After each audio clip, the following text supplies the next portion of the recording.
오늘 본문은 고린도 교회가 함께 모이는 공적 예배에 대한 가르침입니다. 자유의 원리가 이제 가장 거룩한 자리, 곧 하나님 앞에 함께 모이는 회중의 자리에서 어떻게 구현되어야 하는지를 보여주는 본문입니다. 오늘 본문을 바르게 읽기 위해서는 먼저 1세기 고린도라는 도시를 생각해 보아야 합니다. 여러분, 고린도는요, 주전 44년에 로마의 식민 도시로 재건된 곳입니다. 그래서 로마의 사회적 간섭이 깊이 배어 있었던 도시였습니다.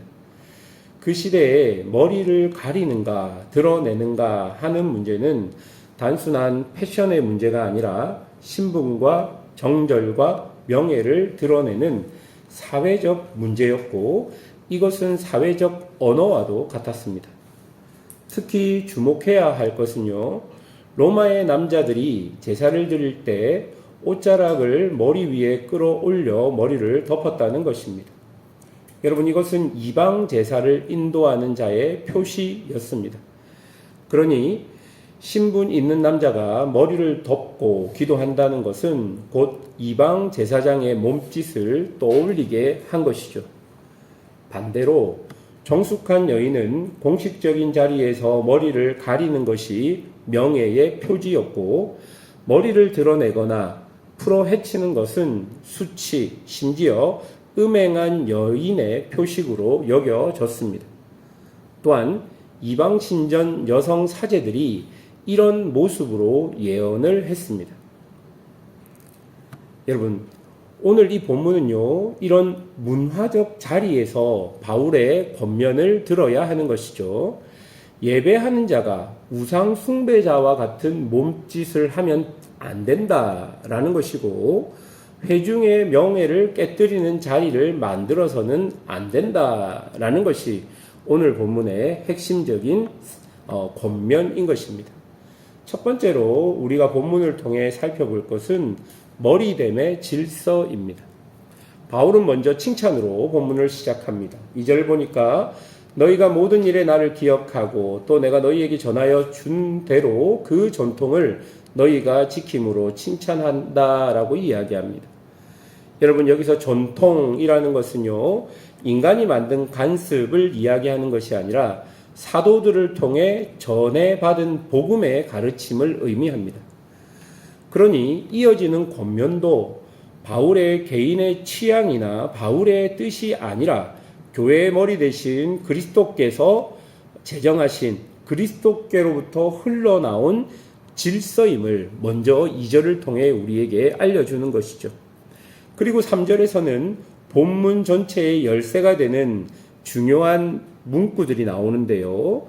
각 남자의 머리는 그리스도요, 여자의 머리는 남자요, 그리스도의 머리는 하나님이시라라고 이야기합니다. 여러분, 머리는요, 본래 몸의 머리를 가리키는 말이지만 비유적으로는 근원, 출처의 뜻을 가지고 있는, 그리고 대표와 으뜸의 뜻을 함께 가지고 있는 단어입니다. 예를 들어서 강물의 발원지를 머리라고 부르듯이 여기에는 그로부터 비롯되었다라는 기원의 의미가 함께 포함되어 있다라는 것입니다. 실제로 8절에서 바울은 여자가 남자에게서 났다라고 그 기원을 설명하고 있는 것이죠. 그런데 이런 말을 잘못 이해하면 오해가 생깁니다. 예를 들어 그리스도의 머리는 하나님이라는 말씀이 결코 그리스도의 신성이 열등하다라는 뜻이 될 수 없는 것입니다. 그리스도는 하나님과 동등하신 참 하나님이십니다. 그러니까 여기서의 머리됨의 의미는 본질의 우열을 나타내는 것이 아니라 동등한 위격들 사이에 질서 있는 관계를 가리키고 있는 것이죠. 남자와 여자의 머리됨도 이런 관점으로 이해해야 합니다.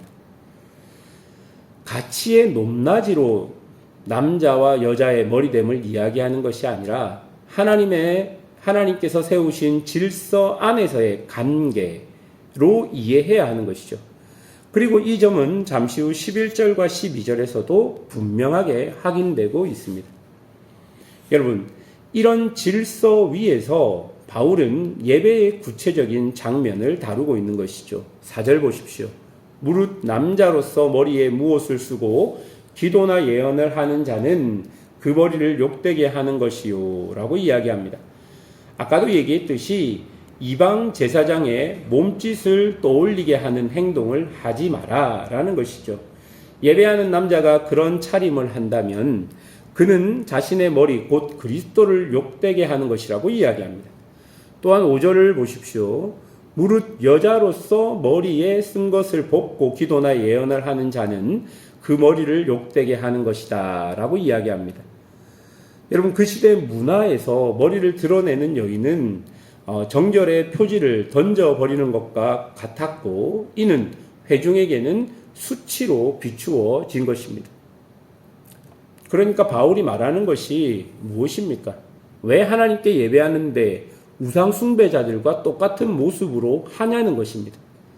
아무리 그것이 그 시대의 사회적 유행이고 혹은 신령해 보이는 모습이라고 할지라도 그렇게 하면 안 된다는 것입니다. 세상의 유행과 세상의 방식이 예배 안으로 들어와서 예배를 변질시키는 것을 바울은 엄격하게 금지하고 있는 것이죠. 둘째로 본문은 창조의 영광이 서로를 향해 있다는 것을 우리에게 보여줍니다. 이제 바울은 그 질서의 뿌리를 창조에서 찾습니다. 7절을 보니까 남자는 하나님의 형상과 영광이니 그의 머리를 마땅히 가리지 않거니와 여자는 남자의 영광이니라 이야기합니다. 바울이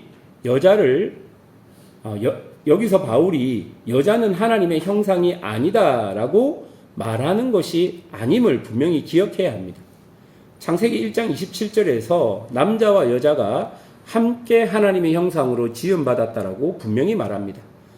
바울이 지금 이 7절에서 이야기하는 것은 영광의 방향입니다. 창조의 순서 안에서 여자는 남자로부터 낳고 남자를 위하여 지음받았기에 서로가 서로에게 영광이 되는 관계로 부르심을 받았다라는 것입니다. 그리고 10절에서 이렇게 이야기합니다. 그러므로 여자는 천사들로 말미암아 권세를 머리 위에 두어야 할 것이니라. 여러분, 본문을 자세히 보십시오. 흔히 누군가의 권세 아래 복종하라로 읽기 쉽지만 이것을 헬라어 본문으로 보면 그렇게 말하지 않습니다. 여자가 자기 머리 위에 권세를 가진다라고 헬라어에서는 이야기하고 있습니다. 곧 그 가리개는요, 억압의 표시가 아니라 여자가 회중 가운데 당당히 기도하고 예언할 수 있는 권위와 존엄의 표시라는 것을 10절이 이야기합니다. 그리고 여러분, 천사로 말미암아라는 말도 보십시오. 예배의 자리를 지켜보는 천사들 앞에서 곧 하나님이 세우신 창조 질서가 존중되어야 할 거룩한 무대로서의 예배를 가리키고 있는 것이죠. 그리고 바울은 1절과 12절에서 그러나 주 안에서는 남자 없이 여자만 있지 않고 여자 없이 남자만 있지 아니하니라. 이는 여자가 남자에게서 난 것 같이 남자도 여자에게서 말미암아 났다라고 이야기하는 것이죠. 그리고 모든 것이 하나님께로부터 났다라고 이야기합니다. 처음 여자는 남자에게서 났지만 그 이후 모든 남자는 여자로 말미암아 태어났다라고 이야기합니다. 그러므로 누구도 서로의 상대방 없이 홀로 설 수 없다는 것을 이야기합니다. 질서를 말하면서 지배는 없고 구별은 있다라고 이야기합니다. 그리고 서로의 관계가 단절되지 않는다라고 이야기합니다.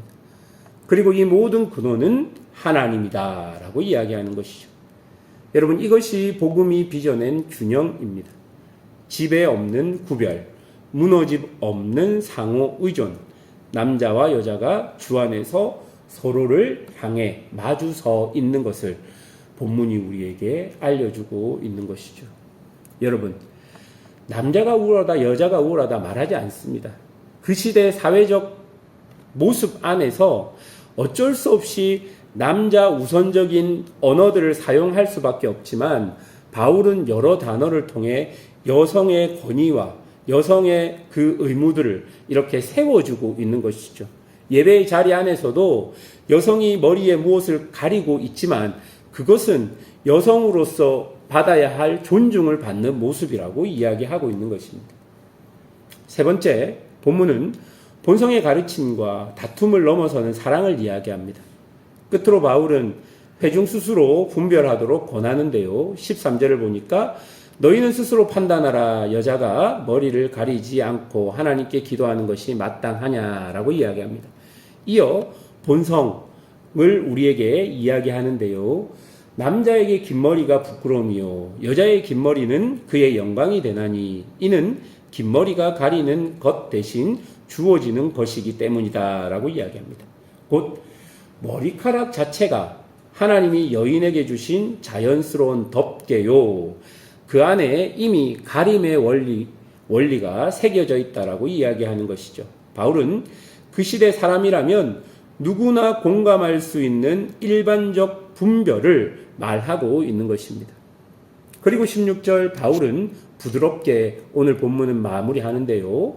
이에 대하여 논쟁하려는 자가 있을지라도 우리에게나 하나님의 모든 교회에는 이런 갈래가 없느니라. 바울은 이런 문제를 끝내 갈래와 간습이라는 말로 부릅니다. 곧 창조의 뿌리 내린 원리는 영원하되 그것이 머리 가리개라는 구체적인 형식으로 표현된 것임을 바울이 이야기하고 있는 것입니다. 그래서 바울이 가장 경계하는 것은 가리개의 유무가 아니라 교회의 이런 문제로 교회의 일치를 깨트리려고 하는 논쟁하는 자들인 것이죠. 예배의 질서를 지키라는 가르침이 도리어 다툼의 빌미가 된다면 그것은 본말이 전도된 것임을 우리에게 이야기해 주고 있는 것입니다. 사랑하는 여러분, 오늘 우리가 머리 가리개를 두르지 않습니다. 그것은 1세기 고린도의 명예와 수치를 담아내던 문화적 형식이었기 때문입니다. 그러나 여러분, 그 형식 너머에 영원히 남는 원리들이 있습니다. 먼저는요, 예배라는 자리는 하나님이 세우신 질서를 드러내는 자리라는 것입니다. 우리는 세상의 우상과 구별된 몸짓으로 머리 대신 그리스도를 높이며 나아가야 한다는 것이죠. 그리고 그 질서는 지배가 아니라 서로를 향한 존중과 향함임을 말해주고 있는 것이죠. 주 안에서 남자와 여자, 형제와 자매, 그 누구도 상대 없이 홀로 설 수 없다라는 것입니다. 우리는 서로의 영광이 되도록 부르심을 받았다라는 것이죠. 그리고 그 모든 질서는 사랑 안에서 다툼이 없이 그 다툼을 넘어설 때 비로소 하나님을 영화롭게 한다라는 것입니다. 그리고 이 모든 머리됨의 가장 정점에 우리 하나님과 동등하셨으나 자기를 비워 종의 형체를 가지시는 우리 구주 예수 그리스도가 있음을 이야기하고 있는 것이죠. 교회의 머리 대신 그분이 군림하기 위해서가 아니라 섬기기 위해서 교회의 머리가 되셨습니다. 사랑하는 여러분, 우리가 함께 모여 기도하고 찬송하고 말씀을 받드는 이 예배의 모든 순간, 그러니까 먹든지 마시든지 무엇을 하든지 다 하나님의 영광을 위하여 드려야 하는 것이죠. 우리의 예배가 하나님이 세우신 질서 안에서 서로를 지적하는 예배가 아니라 서로를 향해 있는 예배, 그리고 그로 인해서 하나님의 존귀하심과 하나님의 영광이 드러나는 예배가 되어야 할 것입니다. 그런 예배가 우리 교회의 예배가 될 수 있도록 함께 노력하며 주님 앞에 나아가는 우리 성도들이 되시기를 주님의 이름으로 축원합니다. 함께 기도하겠습니다.